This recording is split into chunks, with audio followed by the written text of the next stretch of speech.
So last week we took a quick look at how crazy fast the new Tesla Plaid was. We also watched it beat down its previous flagship, the P100D. But on this episode, we're going to see how it performs against, your typical Italian supercar.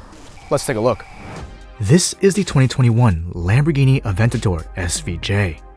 A 759 horsepower fire-breathing V12 Dragon that costs well over $500,000 US. Even though it's a bit long in the tooth and the single clutch gearbox is slow as balls, it's still a beautiful looking piece of machinery. Definitely extremely outlandish, but also extremely gorgeous at the same time. And while some may call this noise pollution, here we call it art. But here's the polar opposite of the Lambo, the Tesla Model S Plaid.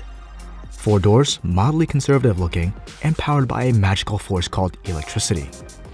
It costs roughly a fourth of the price, makes no noises, has no gear ratios, and can also drive itself. But everyone and their mothers has one that looks something like this, so you don't really feel special after spending double the average annual household income on one. But I'm still glad that someone is pushing the envelope here. EV tech is inevitable, and Teslas are definitely democratizing it. And who knows, by this time next year, I might even be shopping for our first electric car.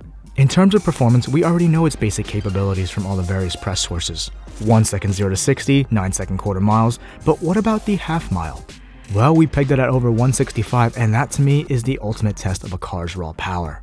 Anyway, it's time to get on out there to see how these two cars match up. As per usual, we'll be doing 2 rolls and a dig down our half-mile runway. Without further ado, let's get this party started.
Granted, this wasn't exactly the race I originally intended to do.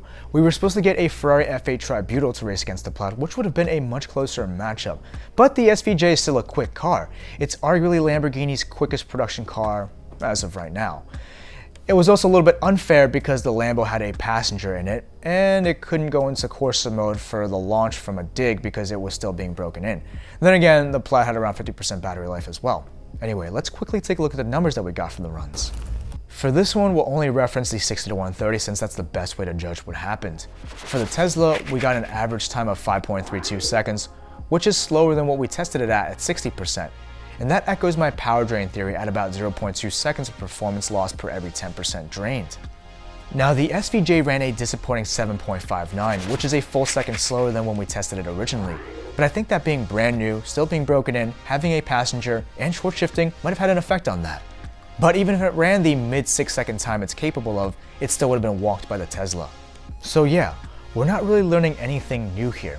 Plaid destroys supercars 4 times the price all day long, even past a quarter mile now, which used to be Tesla's Achilles heel. Not anymore. Anyway, if you haven't seen the solo Plaid acceleration test where we also race it against a fully charged P100D, check that out too. That's going to do it for me on this episode, and as always, I'll catch you guys on the next one. I hope you guys enjoyed this video. If so, it would really help out if you hit that like button and share the video with your friends. I want to hear what you guys think about the Plaid, so leave something for me in the comments below. I got very little seat time with the car since it was a last minute surprise, so I'd love to revisit it for a full review if someone in the area has one. Since we're a mom and pop kind of shop, we rely on all you guys to help keep it going. If you want to show some extra support, check out the merch, buy something through our affiliate links, or just play all the videos on loop overnight.